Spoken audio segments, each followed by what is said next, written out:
ሰላምና ጤና ለሁላችሁም በያላችሁበት ይድረስ። በዛሬ ቪዲዮ ላይ ወተትን መጠቀም ከመጀመራችን በፊት ማወቅ ስላሉብን ወሳኝ ሐሳቦች እንመለከታለን።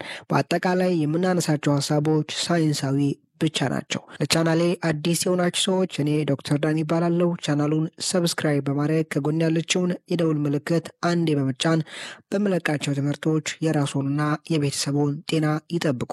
ይህን ቪዲዮ ላይክ በማድረግ ሼር በማድረግ አብሮነታችሁን እንድታሳዩኝ ሌሎችንም ደግሞ አብረን ተጋግዘን እንድናስተምር በትህትናና አክብሮት ጠይቃችኋለሁ።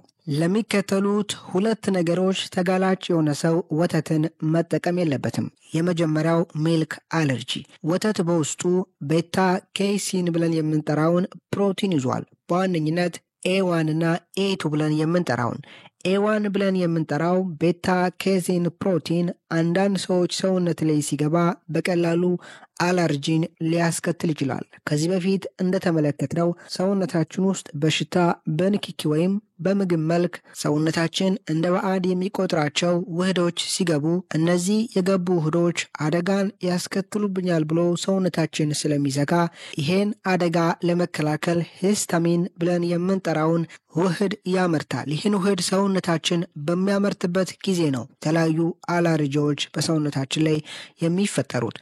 በተመሳሳይ መንገድ አንዳንድ ሰዎች ውስጥ ያለው በሽታን የመከላከል ስርዓት ኤ1 ቤታ ኬሲን ብለን የጠራነውን ፕሮቲን እንደ ባዕድ ስለሚቆጥረው ወተትን በሚጠጡበት ጊዜ እዚህ ወተት ውስጥ ያለው ኤ1 ቤታ ኬሲን ውስጣቸው ላይ ሲገባ አለርጂክ ሪያክሽንን ሊያሳዩ ይችላሉ። ሚልክ አለርጂ ብለን የጠራ ነው። ከሚታዩ ምልክቶች መካከል በዋነኝነት ሆድ አካባቢ ህመም፣ የሆድ መነፋት፣ የቆዳ ላይ ችግሮች ለምሳሌ ያክል ብጉር፣ መበለዝና መቅላት።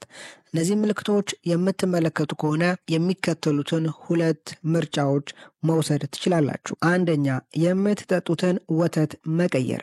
በአብዛኛው ቤት ውስጥ ምንም አይነት እንቅስቃሴ ሳያደርጉ እዛው ባሉበት እየተቀለቡ ወተትን የሚያመርቱ ከብቶች ውስጥ ኤ1 ኬሲን ፕሮቲን በከፍተኛ መጠን የነሱ ወተት ውስጥ አለ። በዚህ ጊዜ በዚህ ወተት ፋንታ ለምሳሌ ያክል የፍየል ወተትን በመጠቀም ከላይ የጠቀስኳቸውን ምልክቶች ማስቀረት ይቻላል። አንድ ሰው አሁንም የከብት ወተትን ትቶ የፍየል ወተትን እየተጠቀመ ተመሳሳይ አይነት ሆድ አካባቢ ህመም፣ የሆድ መነፋትና ቆዳ ላይ አንዳንድ ምልክቶችን የሚመለከት ከሆነ ችግሩ ከላክቶዝ ኢንቶለራንስ ጋር ነው የሚያያዘው። ላክቶዝ ኢንቶለራንስ ማለት አንዳንድ ሰዎች በተፈጥሮና ሰውነታቸው ክፍሎች ላይ ከደረሰባቸው የጤና ችግር ጋር ተያይዞ ሰውነታቸው ውስጥ የላክቴዝ ኢንዛይም ምርት በከፍተኛ መጠን ዝቅ ይላል። ላክቴዝ ብለን የምንጠራው ኢንዛይም ወተትን ስንጠቀም ወተት ውስጥ ያለውን ላክቶዝ ብለን የምንጠራውን ስኳር ሰውነታችን መፍጨት እንዲችል የሚረዳ ኢንዛይም ነው። ይህን ኢንዛይም ሰዎች ሰውነታቸው በዝቅተኛ መጠን በሚያመርትበት ጊዜ ለላክቶዝ ኢንቶለራንስ ሊጋለጡ ይችላሉ። ይሄ የላክቴዝ መጠን ዝቅ ማለት በተፈጥሮ የተከሰተ ከሆነ ማስተካከል እጅግ በጣም አስቸጋሪ ነው። በተፈጥሮ ከሆነ የላክቴዝ ኢንዛይም ዝቅ ማለት በሰውነታችሁ ላይ የተፈጠረው እናንተ ልታደርጉ የሚገባው ከወተት ሙሉ በሙሉ መራቅ ነው። አንድ ሰው ከልጅነቱ ጀምሮ ወተት ሲጠጣ ከታች ምጠቅሳቸውን ምልክቶች እየተመለከተ እያደገ የመጣ ከሆነ በተፈጥሮ ከተፈጠረ የላክቴዝ ኢንዛይም እጥረት ጋር ተያይዞ የተፈጠረ ስለሆነ ይህ ሰው ማድረግ ያለበት ሙሉ በሙሉ ከወተት መራቅ ነው። ካለበለዛ ግን ይሄ ላክቶስ ብለን የጠራነው ስኳር ሳይፈጭ ሰውነታችን ላይ እየተጠራቀመ በሚሄድበት ጊዜ በቀላሉ አንጀትና ሆዲቃ አካባቢ ላይ ጉዳቶችን ሊያስከትል ይችላል። እነዚህ ጉዳቶች ረጅም ጊዜም የአጭር ጊዜም የጤና ችግርን ሊያስከትሉ ይችላሉ። ስለዚህ ከወተትና ወተት ተዋጽኦዎች መራቅ ያስፈልጋል። አንድ ሰው ለላክቶስ ኢንቶለራንት ከሆነ ወተትን በሚጠቀምበት ጊዜ የሚከተሉትን ምልክቶች በሰውነቱ ላይ ሊመለከት ይችላል። የመጀመሪያው የሆድ መነፋት፣ ግሳት፣ ማስቀመጥና ሆድ አካባቢ ህመሞች። በአጠቃላይ እነዚህ ምልክቶች የምታዩ ከሆነ ከወተት መራቅ ያስፈልጋል። ነገር ግን አንድ ሰው ከልጅነቱ ጀምሮ ወተትን እየተጠቀመ መጥቶ ድንገት መሃል ላይ ሆዲቃ አካባቢ በዋነኝነት ትንሿ አንጀት፣ ትልቁ አንጀትና ምግብ ቧንቧ ላይ ከተፈጠረ የጤና ችግርና ከሚወስዳቸው መድኃኒቶች ጋር ተያይዞ ከተፈጠረ የላክቴዝ ኢንዛይም ዝቅ ማለት ጋር ከላይ ጠቀስኳቸውን ምልክቶች ካየ ግን ይሄ ሰው ከነዚህ ህመሞች በሚያገግምበት ጊዜ ሰውነቱ በተሻለ መጠን ላክቴስን እንደገና ማምረት ስለሚችል ወተትን መጠቀም የሚችልበት ሁኔታዎች ሊፈጠሩ ይችላሉ። በአጠቃላይ አንድ ሰው በዋነኝነት ከላይ በጠቀስኳቸው ሁለት ምክንያቶች ወተትን መጠቀም የለበትም። በወተት ፋንታ የሚከተሉት ምግቦች ወተት ውስጥ ያለውን ተመሳሳይ ንጥረ ነገሮች ይዘዋል። እነሱን እንደ ተቀያሪ መጠቀም ይቻላል። የእንስሳት ወተት ውስጥ ያለውን ካልሽየም ለማግኘት ብሮኮሊንና የአልመንድ ወተትን መጠቀም ይቻላል። በመቀጠል ወተት ውስጥ ያለውን ቫይታሚን ዲ ለማግኘት ደግሞ የእንቁላል አስኳልንና እንጉዳይን መመገብ ይቻላል። ወተት ውስጥ ያለውን ፕሮቲን ለማግኘት እንቁላልንና ለውዝን መጠቀም እንችላለን። በመጨረሻ ወተት ውስጥ ያለውን ቫይታሚን B12 ለማግኘት እንቁላልን እንደ ምርጫ መውሰድ እንችላለን።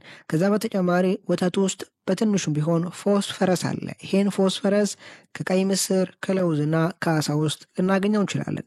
እንደ አጠቃላይ ወተት ለሰውነታችን መጥፎ ነው ወይ ካልን ወተት ለሰውነታችን መጥፎ ሆኖም አያውቅም፣ መጥፎም አይደለም። አሁንም ግን የምንጠቀመውን ወተት መምረጥ ያስፈልጋል። ከዛ በተጨማሪ አንድ ሰው ከላይ ከጠቀስኳቸው ሁለቱ ምክንያቶች በተጨማሪ ጊዜያዊም ቢሆን ሆድ ዕቃ አካባቢ የጤና ችግር ካጋጠመው በዋነኝነት ትልቁና ትንሹ አንጀት ላይ ወተትን ባይጠቀም መልካም ነው። ይሄ የጤና እክል እስኪስተካከል ድረስ። ካለበለዛ ወተትን በሚጠቀምበት ጊዜ እዚህ ምግብ የሚፈጭበት የሰውነት ክፍሎቹ ላይ ከተፈጠረ የጤና ችግር ጋር ተያይዞ ወተት ውስጥ ያለው ላክቶስ በጤናማ መንገድ ወደ ግሉኮስና ጋላክቶስ ሞለኪውል ስለማይቀየር ግለሰቡ ላይ የሆድ ድርቀትን ሊያስከትል ይችላል። እንደ አጠቃላይ ወተት በራሱ ድርቀትን አያስከትልም። አሁንም ግን ምግብ የሚፈጭባቸው የሰውነት ክፍሎቻችን ላይ የተፈጠረ የጤና ችግር ግን ወተት ድርቀትን እንዲያስከትልብን ምክንያት ሊሆን ይችላል። በዚህ ሰዓት ትልቁና ትንሹ አንጀታችን ላይ የተፈጠረው የጤና ችግር እስኪስተካከል ድረስ ከወተትም ሆነ ከወተት ተዋጽኦዎች ብንርቅ መልካም ነው። አንድ ሰው በተለያየ ማጣፈጫዎች የተቀነባበሩ እንደ ሚልክ ሼክ አይነቶችና ተመሳሳይ በእንጆሪ ጣዕም በተለያየ ጣዕም የሚሰሩ ወተቶችን፣ እርጎዎች የሚጠቀም ከሆነ ይሄ ግን ጤናማ አይደለም። አንድ ሰው ኦርጋኒክ የሆነውን ከከብት የሚገኘውን ወተት ቢጠቀም ከላይ ጠቀስኳቸው የጤና ችግሮች እስከሌሉበት ድረስ ወተት ጤናማ ነው።